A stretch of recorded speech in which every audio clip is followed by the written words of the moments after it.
안녕하세요. 제목부터가 진정한 자유의 역설인데 읽으면서 고개를 갸웃하게 되는 지점들이 많았어요. 보통 우리가 자유하면 떠오르는 이미지가 있잖아요. 금요일 저녁에 퇴근해서 소파에 누워 리모컨을 쥔 바로 그 순간 아무런 제약 없이 누구의 간섭도 없이 그냥 내 마음대로 할 수 있는 상태. 그런데 이 자료는 바로 그 지점에서 우리에게 질문을 던집니다. 그렇게 온종일 스마트폰을 보며 자유롭게 시간을 보냈다고 생각했는데 하루가 끝날 게 왜 마음 한편이 허무한가? 원하는 대로 다 하는 게 정말 우리를 자유롭게 만드는 게 맞냐는 거죠. 네, 오늘 우리가 깊이 파고들 지점이 바로 그 역설입니다. 이 설교문은 진정한 자유가 무엇이든 할 수 있는 가능성에서 오는 게 아니라 역설적이게도 올바른 원칙에 자발적으로 매여 있는 상태에서 온다고 아주 강하게 주장하고 있어요. 그리고 그 주장을 뒷받침하기 위해 사도 바울이라는 인물의 극적인 선택을 중심으로 이야기를 풀어갑니다. 정말 흥미로운 접근이죠. 그럼 바로 첫 번째 포인트부터 한번 풀어보죠. 자료는 현대사회, 특히 젊은 세대의 똘레랑스 문화를 먼저 짚고 넘어갑니다. 남에게 피해만 안 주면 뭘 하든 괜찮다는 생각이 굉장히 쿨하고 합리적인 태도처럼 여겨지잖아요. 맞습니다. 서로의 삶의 방식을 존중한다는 점에서 분명 긍정적인 측면이 있죠. 하지만 이 자료의 저자는 그 생각의 이면에 숨겨진 함정을 날카롭게 지적합니다. 그게 바로 자유와 방임을 혼동하는 문제예요. 저자는 이걸 제멋대로 할 자유라고 표현하는데 이런 자유는 결국 우리를 더 깊은 구속으로 이끈다는 겁니다. 술이나 도박에 빠지는 극단적인 예시도 들지만 사실 더 와닿았던 건 스마트폰 예시였어요. 정말 내 의지로 자유롭게 유튜브를 보고 SNS를 서핑했다고 생각했는데 정신 차려보면 몇 시간이 훌쩍 지나 있고 남는 건 피곤함과 약간의 자괴감뿐인 경험 다들 한 번쯤은 있지 않나요? 내가 내 시간을 통제한 게 아니라 알고리즘의 노예가 되어 끌려다닌 건 아닐까 하는 느낌이요. 바로 그겁니다. 겉보기엔 자유로운 상태이었지만 결과적으로는 충동과 욕망에 지배당한 상태가 된 거죠. 이 자료는 이런 상태를 욕망의 노예라고 규정합니다. 그리고 이것이 우리가 오늘 이야기할 진정한 자유와 어떻게 다른지를 보여주기 위해 사도 바울의 이야기로 넘어갑니다. 여기서부터 이 자료의 핵심 논리가 펼쳐지죠. 네, 여기서부터 정말 머리를 한 대 맞은 것 같은 느낌이었어요. 자료가 인용한 바울의 말이 보라 이제 나는 성령에 매어 예루살렘으로 가는데 라는 구절이거든요. 아니 자유를 이야기하는데 매여 있다니요. 이건 완전히 모순 아닌가요? 매여 있다는 건 구속, 속박을 의미하는 단어잖아요. 그렇죠. 상식적으로는 이해하기 힘든 표현입니다. 하지만 이 자료의 저자는 바로 그 모순 속에 위대한 역설이 숨어 있다고 말합니다. 성령에 매일 때 비로소 진짜 자유를 얻는다는 핵심 주장인 거죠. 이 역설을 이해시키기 위해 저자가 제시하는 비유들이 아주 탁월합니다. 맞아요. 비유들이 정말 인상 깊었어요. 첫 번째가 물고기. 물고기는 드넓은 세상 어디든 갈 수 있는 게 아니라 물이라는 한정된 공간 안에 갇혀 있을 때 가장 자유롭게 헤엄칠 수 있다는 거죠. 물 밖으로 나오는 순간 자유가 아니라 죽음을 맞이하게 되고요. 기차 비유도 마찬가지입니다. 기차는 레일이라는 정해진 길 위에 있을 때만 수백 톤의 무게를 싣고 가장 빠르고 힘차게 달릴 수 있죠. 레일을 벗어나는 순간 그 강력한 힘은 아무 쓸모없는 고철 덩어리가 되어버립니다. 여기서 중요한 건 물이나 레일이 겉보기에는 제약이나 구속처럼 보이지만 사실은 물고기와 기차의 본질적인 기능과 힘, 즉 자유를 가능하게 하는 필수 조건이라는 점입니다. 그렇군요.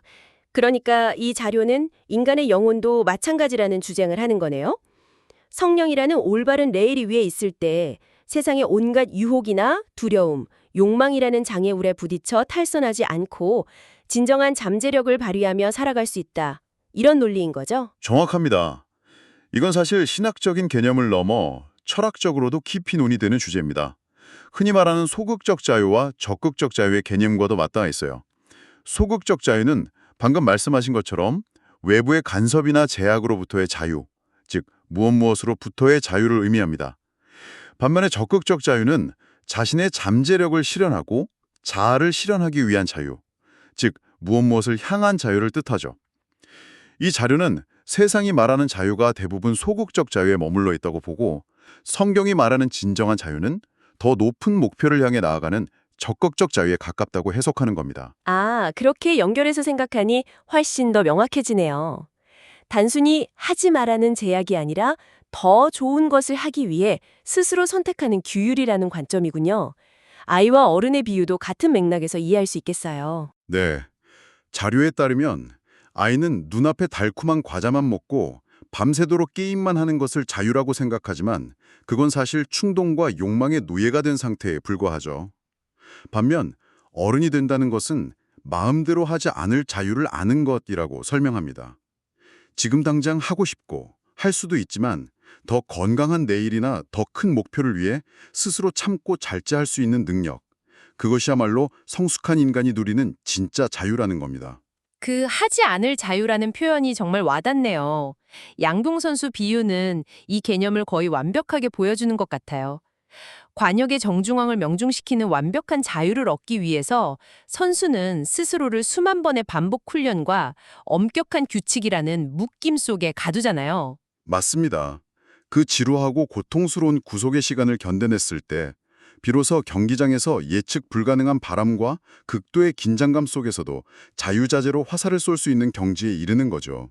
즉, 최고의 자유를 얻기 위해 스스로를 기꺼이 구속에 내어주는 겁니다. 이 자료는 바울의 선택이 바로 이 양궁 선수의 자기 훈련과 같다고 보는 거예요. 자, 그럼 다시 사도 바울 이야기로 돌아와 보죠. 이 맥락에서 바울의 행동을 다시 보면 정말 다르게 보여요. 주변 동료들은 울면서 말리고 심지어 한 선지자는 바울이 결박당할 것이라고 눈앞에서 예언까지 하는데 그는 왜 그렇게까지 고난이 명백히 기다리는 예루살렘으로 가려고 했을까요? 이건 거의 고집이나 만용처럼 보이기도 하거든요. 충분히 그렇게 보일 수 있죠. 여기서 자료는 그 이유를 설명하기 위해 바울의 깊은 내면, 즉 그의 자기인식과 책임감에 주목합니다. 바울은 스스로를 복음의 빚진 자라고 생각했고 더 나아가 파수꾼으로서의 정체성을 가지고 있었다는 겁니다. 파수꾼이요. 그 개념을 설명하기 위해 구약의 에스겔 선지자 이야기를 인용하더라고요. 성벽 위에서 적이 쳐들어오는 것을 가장 먼저 보고 경고를 울려야 하는 사람. 그게 파수꾼의 역할이잖아요. 네. 그리고 그 책임의 무게가 아주 명확하게 규정되어 있습니다. 만약 파수꾼이 위험을 보고도 나팔을 불지 않아서 사람들이 죽게 되면 그 핏값을 파수꾼에게서 찾겠다는 것이 에스겔서의 경고입니다. 하지만 파수꾼이 목이 터져라 나팔을 불었는데도 사람들이 듣지 않고 죽었다면 그 책임은 더 이상 파수꾼에게 있지 않다는 거죠. 파수꾼은 자신의 의무를 다함으로써 그 책임으로부터 자유로워지는 겁니다. 아, 그러니까 바울은 자신이 바로 그 영적인 파수꾼이라고 생각했고 만나는 모든 사람에게 복음이라는 경고의 나팔을 부는 것이 자신의 사명이자 의무라고 본 거군요.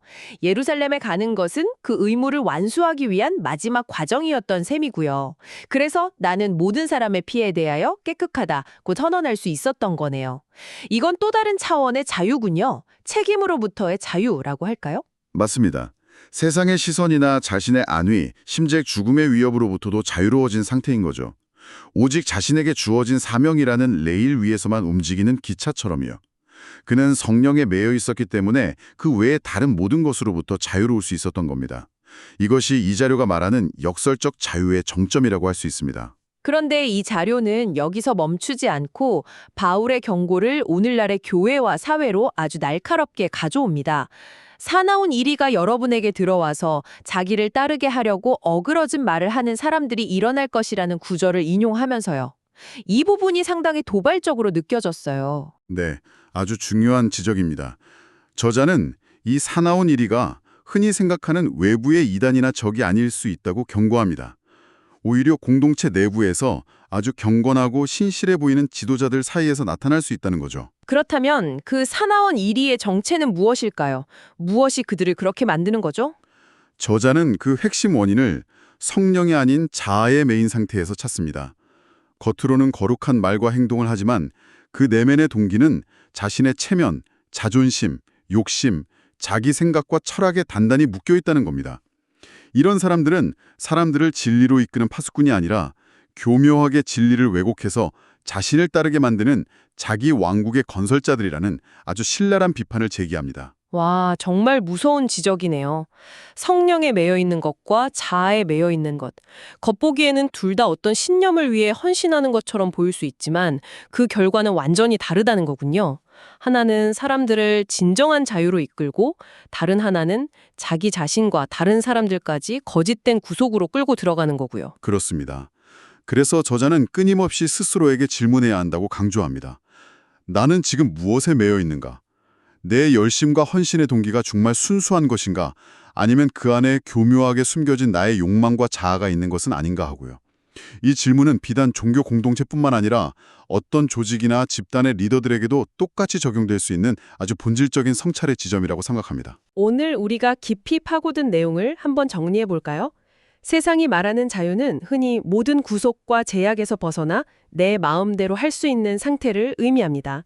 하지만 오늘 살펴본 이 자료는 진정한 자유란 오히려 무엇을 향한 자유이며 우리를 더 높은 차원으로 이끌어줄 올바른 가치와 원칙에 우리 자신을 자발적으로 묶는 것에서 시작된다는 역설적인 주장을 펼쳤습니다. 네, 물고기가 물에, 기체가 레일에 매여 있을 때 가장 자유로운 것처럼 인간 역시 더 큰 사명이나 가치에 스스로를 묶을 때 비로소 세상의 사소한 욕망이나 두려움, 이비심으로부터 자유로워질 수 있다는 논리였죠.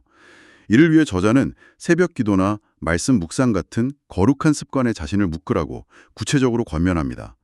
처음에는 불편한 구석처럼 느껴질지라도 그 거룩한 매임의 시간이 쌓여 결국 우리 영혼을 자유롭게 하는 가장 큰 힘이 될 거라고요. 이 깊이 있는 탐구는 이제 당신에게 하나의 질문을 남깁니다. 당신의 삶을 이끌어가는 자유는 어떤 모습입니까?